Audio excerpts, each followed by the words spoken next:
السلام علیکم۔ حضرت صالح علیہ السلام۔ قوم سمود وہی افراد قوم ہے جو عاد اولیٰ کی ہلاکت کے بعد حضرت ہود علیہ السلام کے ساتھ بچ گئے تھے، اور ان کی نسل عاد ثانیہ کہلائی۔ ان کو سمود ارم بھی کہا گیا۔ سمود کی آبادیاں حجر میں تھی، حجاز اور شام کے درمیان وادی قرا تک جو میدان نظر آتا ہے، یہ سب ان کا مقام سکونت ہے۔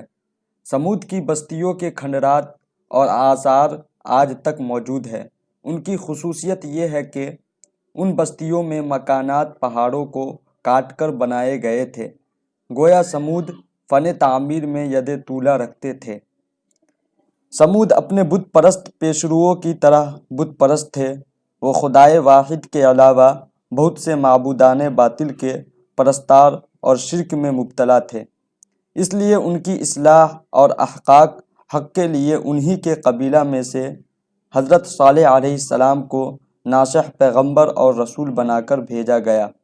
تاکہ وہ ان کو راہ راست پر لائے اور ان پر واضح کرے کہ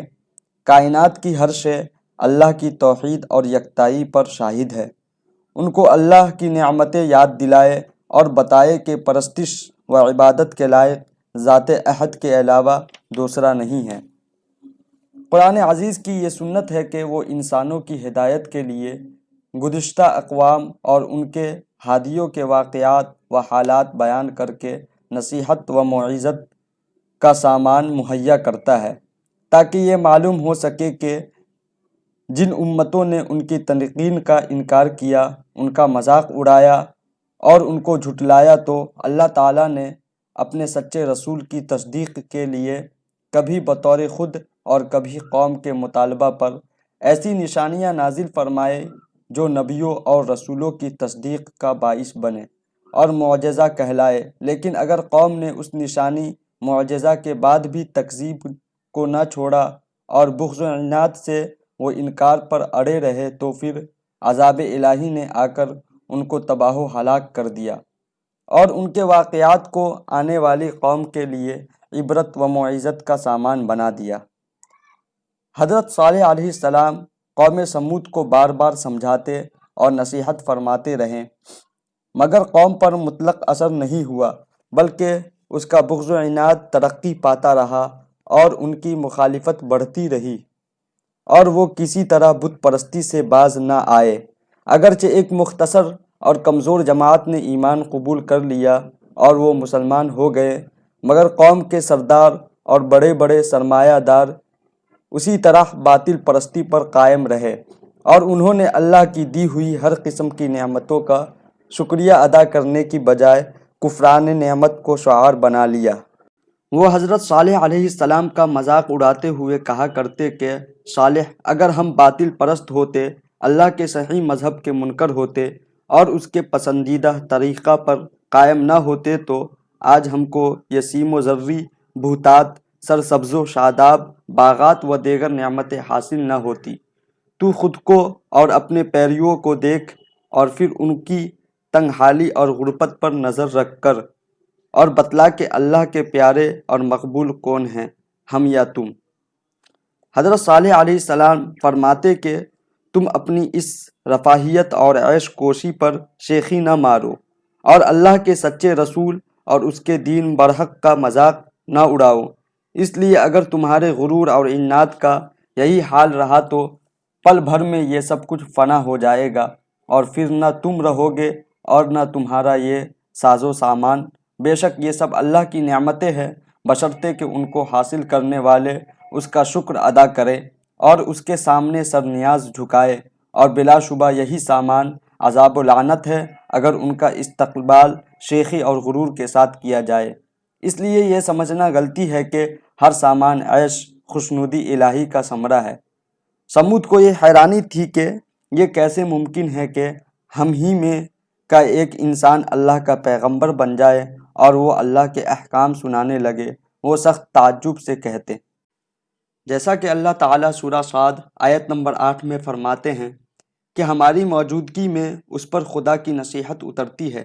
یعنی اگر ایسا ہونا ہی تھا تو اس کے اہل ہم تھے، نہ کہ صالح، اور کبھی اپنی قوم کے کمزور افراد کو جو کہ مسلمان ہو گئے تھے خطاب کر کے کہتے، کیا تم کو یقین ہے کہ بلا شبہ صالح اپنے پروردگار کا رسول ہے؟ تو مسلمان جواب دیتے، بے شک ہم اس کے لائے ہوئے پیغام پر ایمان رکھتے ہیں۔ تب یہ منکرین قوم سمود غصے میں کہتے، بلا شبہ ہم تو اس شے کا جس پر تمہارا ایمان ہے انکار کرتے ہیں۔ بہرحال حضرت صالح علیہ السلام کی مغرور و سرکش قوم ان کی پیغمبرانہ دعوت و نصیحت کو یوں تسلیم کرنے سے انکار کر دیا اور اللہ کے نشان معجزہ کا مطالبہ کیا۔ تب صالح علیہ السلام نے بارگاہ الہی میں دعا کی اور قبولیت کے بعد اپنی قوم سے فرمایا کہ تمہارا مطلوبہ نشان اونٹنی کی شکل میں یہ موجود ہے، دیکھو اگر تم نے اس کو ایذا پہنچائی تو پھر یہی تمہاری ہلاکت کا سامان ثابت ہوگی، اور اللہ تعالیٰ نے تمہارے اور اس کے درمیان پانی کے لیے باری مقرر فرما دی ہے، ایک دن تمہارا ہے اور ایک دن اس کا، لہٰذا اس میں فرق نہ آئے۔ قرآن عزیز نے اس کو ناقۃ اللہ، خدا کی اونٹنی کہا ہے تاکہ پیش نظر رہے کہ یوں تو تمام مخلوق اللہ ہی کی ملکیت ہے، مگر سمود نے چونکہ اس کو خدا کی ایک نشانی کی شکل میں طلب کیا تھا، اس لیے اس کی موجودہ خصوصیت اور اعزاز اس کو ناقۃ اللہ کا لقب دلایا، اور نیز اس کو لکم آیا کہہ کر یہ بھی بتایا کہ یہ نشانی اپنے اندر خاص اہمیت رکھتی ہے۔ لیکن بدقسمت قوم سمود زیادہ دیر تک اس کو برداشت نہ کر سکے اور ایک روز سازش کر کے ناقہ کو ہلاک کر ڈالا۔ حضرت صالح علیہ السلام کو جب یہ معلوم ہوا تو آپ دیدہ ہو کر فرمانے لگے، بدبخت قوم، آخر تجھ سے صبر نہ ہو سکا، اب اللہ کے عذاب کا انتظار کر، 3 روز کے بعد نہ ٹلنے والا عذاب آئے گا اور تم سب کو ہمیشہ کے لیے تہس نہس کر جائے گا۔ سمود پر عذاب آنے کی علامات اگلی صبح ہی شروع ہو گئی، یعنی پہلے روز ان سب کے چہرے اس طرح زرد پڑ گئے جیسا کہ خوف کی ابتدائی حالت میں ہو جایا کرتا ہے، اور دوسرے روز سب کے چہرے سرخ تھے گویا خوف و دہشت کا یہ دوسرا درجہ تھا، اور تیسرے روز ان سب کے چہرے سیاہ تھے اور تاریکی چھائی ہوئی تھی۔ یہ خوف و دہشت کا وہ تیسرا مقام ہے جس کے بعد موت ہی کا درجہ باقی رہ جاتا ہے۔ بہرحال ان 3 دنوں کے بعد وقت موعود آ پہنچا، اور رات کے وقت ایک ہیبت ناک آواز نے ہر شخص کو اسی حالت میں ہلاک کر دیا جس حالت میں وہ تھا۔ قرآن عزیز نے اس ہلاکت آفری آواز کو کسی مقام پر صاعقہ، کڑک دار بجلی، اور بعض جگہ طاغیہ، دہشت ناک، اور بعض جگہ صیحہ، چیخ فرمایا۔ ایک طرف سمود پر یہ عذاب نازل ہوا اور ان کی بستیوں کو تباہ و برباد کر کے سرکشوں کی سرکشی اور مغروروں کا انجام ظاہر ہوا، جبکہ دوسری جانب حضرت صالح علیہ السلام اور ان کے پیرو مسلمانوں کو اللہ نے اپنی حفاظت میں لے لیا اور ان کو اس عذاب سے محفوظ رکھا۔